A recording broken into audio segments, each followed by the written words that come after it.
there in Brotherhood land.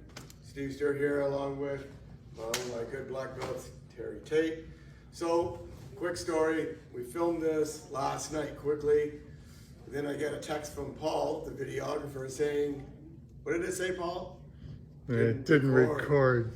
So tonight I'm down at Solid Gold.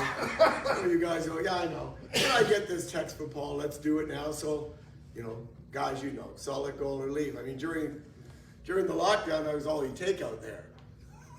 Rest assured. Anyway, a few laughs for the guys who have been to that area in London, Ontario, Canada. Now back to some serious locking horns.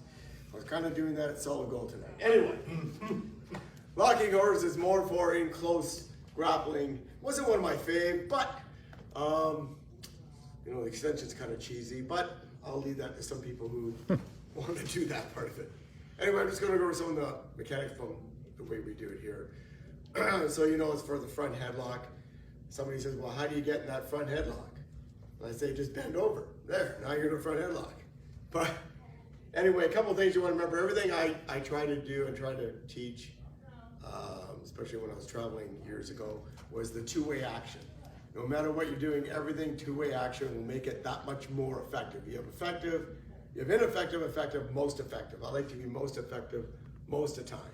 So we'll do the blueprint way here. Front headlock here.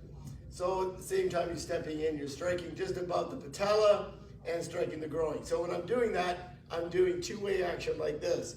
There's a motor point on top of the patella that releases the whole knee.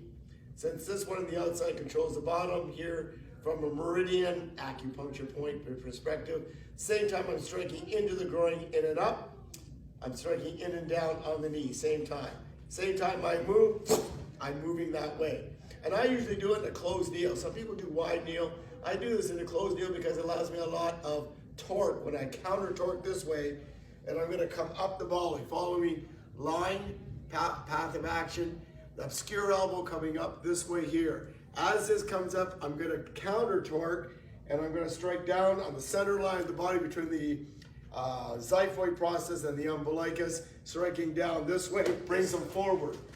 No, don't go back. And if he goes back, you just have to catch up to him. But at the same time, you strike in and down, you're gonna catch here, strike. A lot of people strike to, the other side of the mandible, which is fine.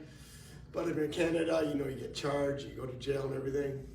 So, if your life's, in danger, then what the hell. But anyway, there's a point here, below the ear lobe, between the ear lobe and the base of the neck, the collarbone, in the middle here. If you hit that insertion point straight across, what it means, one side has to be sealed, then you strike the other side. If I just do this and tap, you can feel that effect. So that would be the sound. That's the way, another way you could do that. If you catch it here, allowing margin for error, you could strike it in that position, but all you have to do is seal one side. So again, the blueprint way, stepping at the same time you step. You don't want to step in this strike, that's constipated. Same time, boom, move, rotate. I like to rotate on this one, gathering up the body, striking down on that side, catching, and collapse. That's the base move, the way we do it here. So, couple things to remember on that one. If you're hitting that point in here, in and up this way does this, in and down will collapse it. And it's a two-way action. If I just do one-way action, he'll feel that, but if it's a big guy like some of the guys I've had in there, a huge guy, you're never gonna make that work.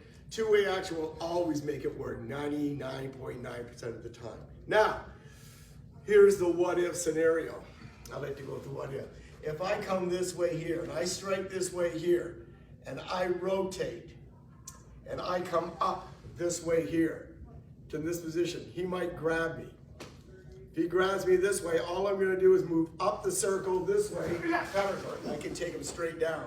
Another insertion point that releases the shoulder between the elbow and the shoulder.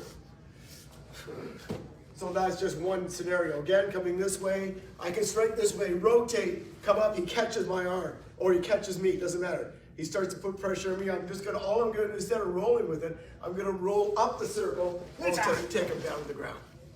So that's one way to counter that one. Another way is, if I can't get up, if he gets me nowhere, if we're grappling, locking horns. I was here first at Solid Gold. That's my table. And he strikes in, and I go to rotate, and he stops me, stonewalls me right here. You can just grab the back of the calf, push on the knee, two-way action, boom, set to the ground like dance of death. Grab this way, that was my table, right? You know, whatever. Bust his ankle, buy him a beer. So again, that's another what-if scenario. If you're in this position and you rotate and you turn to come up and he stonewalls you, you can't. That is another way you can do it. Just here, push on that. It's two-way action again. Back of the calf, here, two-way action, drop up. Keep it close to your body. You guys know the West, wide kneel, wrap up, pivot, there. So, a couple things I want to make clear on that. From the base move, if I'm doing the base move, rotate, come up, check, collapse. That's how we do the base move. So you just matter, a couple of those insertion points will really make a huge difference, especially if they're much bigger than you, can kind of even the odds up. A big guy really doesn't need them, kind of overkill. But I just wanted to tie those couple things up. I think that's all I want to say about that. Let everybody else play with whatever way you want to do it. Just keep it tight, keep it close. For me, it's more like in close combat for locking horns. Anyway, got to get back to solid gold. So, have a great night. Thank you, Derek. Okay. Thank you, Paul. Once again, hopefully this recorded. And sorry, Sabur, for getting it late to you. Again, I want to say Merry Christmas to everybody.